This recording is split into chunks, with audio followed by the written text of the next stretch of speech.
Welcome again. तो कुछ लाइनें हमने पिछले वीडियो में पढ़ी, अब पढ़ते हैं, सेकंड पैराग्राफ से शुरू करते हैं। So being then sisters of the sacred well, यहाँ सिस्टर्स का मतलब म्यूजेस से लिया गया है। जिस तरह से हमारे यहाँ सरस्वती को देवी माना जाता है and she is the goddess of poetry and songs, जो कि हमें क्या करती हैं, इंस्पिरेशन देती है गाने लिखने के लिए या कविता लिखने के लिए या फिर कुछ क्रिएटिव वर्क करने के लिए। सो being then sisters of the sacred well, that from beneath the seat of Jove doth spring, being and somewhat loudly sweep the spring। ये जो सिस्टर्स हैं, 9 सिस्टर्स माना जाता है ancient mythology, Greek ancient mythology में 9 सिस्टर्स माना जाता है, जो कि क्या हैं, माउंट हिलिकन पे रहती हैं। तो सेक्रेड वेल का रिफरेंस सीधा माउंट हिलिकन से आता है, जहाँ से क्या होती है, स्प्रिंग बहती है, जो वहाँ से क्या है, बसंत निकलती है या बसंत ऋतु निकलती है। And somewhat loudly sweep the string, और वो कहीं कहीं कोई म्यूजिक की धुन तैयार करती हैं। तो यहाँ सीट ऑफ जोब जो है, सीट ऑफ जोब, जोब का मतलब होता है supreme God. Supreme God Jupiter को माना जाता है एंशिएंट माइथोलॉजी में, ठीक है। सो इसके आगे वो बात करता है, hence with denial when and कोई एक्सक्यूज। ये कह रहा है कि बीइंग डिमेच्योर और being doing false pride, I just want to say that so may some gentle muse, ये जो म्यूज़ है शायद मुझ पे कोई कृपा कर दे। मुझ में प्राइड नहीं है, लेकिन मैं भी क्या कर रहा हूँ, थोड़ा प्राइड महसूस कर रहा हूँ और थोड़ा सा क्या कर रहा हूँ, डिमेच्योर हो रहा हूँ।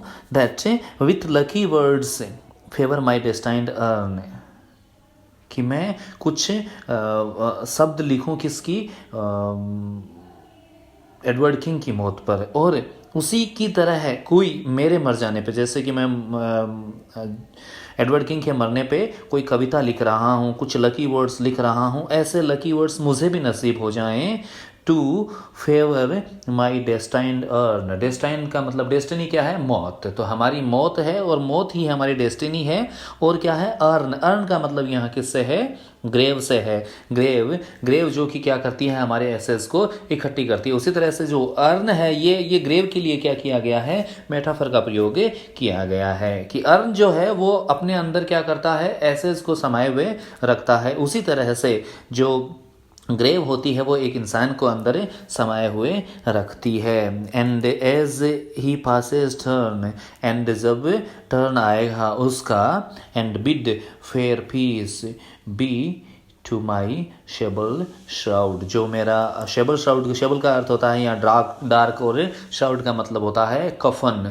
तो कोई आदमी, जिस तरह से मैं क्या कर रहा हूँ, एडवर्ड किंग की मौत पे क्या कर रहा हूँ, कुछ कविताएं लिख रहा हूँ, उसी तरह से कोई आदमी भी मेरी क्या करे, खबर पे मेरी जो शेबल श्राउड, डार्क श्राउड मतलब कि मेरा जो कफन है या फिर मेरी जो टॉम्ब है, उस पे क्या करे, कुछ फेयर, बिड फेयर पीस, कोई मुझे अलविदा कह दे और कह दे कि रेस्ट इन पीस। ओके, सो इस लाइन में, इस कविता के इस सेकंड भाग में ये क्या लिख रहा है, सेकंड पैराग्राफ में ये क्या कर रहा है, इन्वोक कर रहा है, आह्वान कर रहा है, किससे, विद्या की देवियों से। जैसे हम कोई काम करते हैं, हमारे घर में कोई अच्छा काम शुरुआत करते हैं तो हम किसी भगवान की आराधना करते हैं। जैसे हम किसी शादी की बात करें तो वहाँ हम गणेश जी का आह्वान करते हैं कि आप आओ और हमारे काम को क्या करो, सफल बनाओ। उसी तरह से यहाँ जो सिस्टर्स हैं, वो 9 म्यूजेज हैं, उनसे क्या कर रहा है, आह्वान कर रहा है। तो आह्वान करने की जो प्रक्रिया होती है उसको क्या कहा जाता है, इन्वोक कहा जाता है, ठीक है। तो इन्वोक बेसिकली इपिक और बेलाड में सबसे ज़्यादा देखा जाता है। बेलाड और इपिक जो लिखे जाते हैं उनमें क्या किया जाता है, जो म्यूज़ होती है उनसे क्या करते हैं, इन्वोक करते हैं, क्या करते हैं, संबोधन, उनसे क्या करते हैं, क्या क्या कहेंगे हम, उनसे आह्वान करते हैं, सॉरी, ठीक है। तो सेकंड पार्ट में क्या कर रहा है, वो म्यूजेस से क्या कर रहा है, आह्वान कर रहा है। चलो तीसरा पैराग्राफ पढ़ते हैं। For we were nursed upon the self same hill, हम जो थे हमारा लालन पालन हुआ, नर्स्ड का मतलब होता है लालन पालन, अपॉन द सेल्फ सेम हिल का मतलब यहाँ है सेम कंट्री साइड का मतलब होता है, क्या है, same country side, okay, same country side से कह रहा है कि हमारा जो लालन पालन है वो एक ही कंट्री साइड में हुआ था। देखो अब मैं कुछ एलिजी की विशेषता बताई थी या पास्टल एलिजी की बात करी थी, तो क्या कह रहा है कि हम सेम कंट्री साइड से बिलोंग करते थे, ठीक है।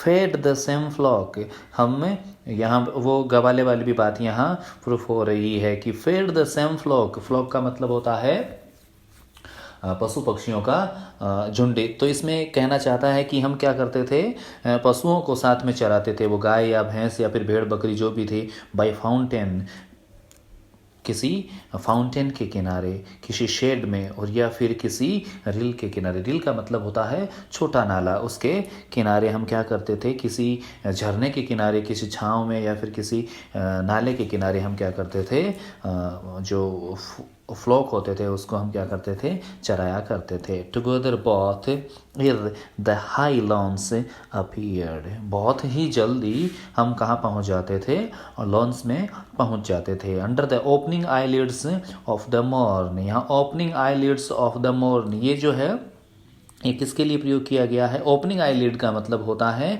आंखें खुलना, फो पटना की बात कर रहा है, मतलब कि सुबह की आंख खुलने से पहले ही हम कहाँ चले जाते थे, चारागाह में चले जाते थे। We drove a field and both together heard what time the grey fly winds her sluttery horn, जब सुबह सुबह ही ग्रे फ्लाई जो है वो क्या करती थी, what time the grey fly winds her sultry horn, वो क्या करती थी, सुबह सुबह ही ये कोई ग्रे फ्लाई जैसी कोई एक इंसेक्ट या फिर कोई पक्षी होगा, वो क्या करता है, अपनी आवाज़ निकालता था। तो हम साथ में ही सुनते थे। Batting our flocks with the fresh dews of night, हम सुबह सुबह ही अपने गाय भैंसों को वहाँ ले जाते थे ताकि वो क्या कर सकें, रात की जो शबनम है या फिर पत्तियों पे जमी हुई जो ओस है उसको वो चर सकें। Oft till the star that rose at evening bright, वो सूर्य वो तारा जो कि शाम को जल्दी उग आता है और क्या करता है, थोड़ा सा ज़्यादा चमकीला होता है उसके उगने तक। और toward heaven's descent had sloped his wrestling wheel, और जो सूर्य है उसको क्या कहा गया है यहाँ, wrestling व्हील, जो कि क्या है, धीरे धीरे किसकी तरफ बढ़ रहा है, पश्चिम की तरफ बढ़ रहा है। उस तक के बढ़ने तक मतलब कि सूर्य के अस्त हो जाने तक और शाम का जो तारा है उसके उग जाने तक हम वहाँ अपने गाय भैंसों को चराते थे। Meanwhile, the rural ditties were not mute, उस दौरान तक रूरल डिटीज़ मतलब कि गांव के जो सॉन्ग्स हैं, गांव के जो लोकल गाने हैं वो तब तक सुनाई देते थे। tempered to the oaten flute, and उनकी को ट्यून किया जाता था किसमें, ओटन फ्लूट, ओटन का मतलब होता ओटन के पौधे से बनी हुई कोई फ्लूट में, फ्लूट के साथ उन गानों को गाया जाता था। Rough satires danced and fawns with cloud hill, यहाँ ये कहना चाह रहा है कि नेचर जो है हमारे साथ में क्या करती थी, गाती थी। मैंने कहा था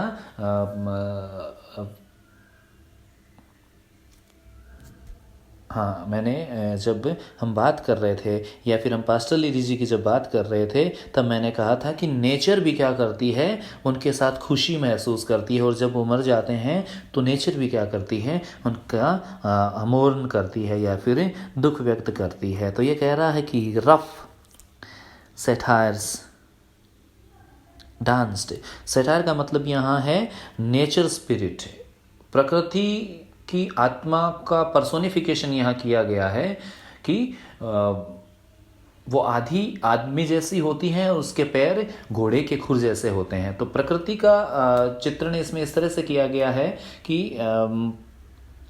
प्रकृति है वो क्या है, आदमी और जानवर दोनों का क्या है, रूप है। या फिर इसमें घोड़े की बात करते हैं, ये डांस करते थे। एंड फॉन्स, FAUNS, फॉन्स ये है हाफ ह्यूमन एंड हाफ गोट, ठीक है।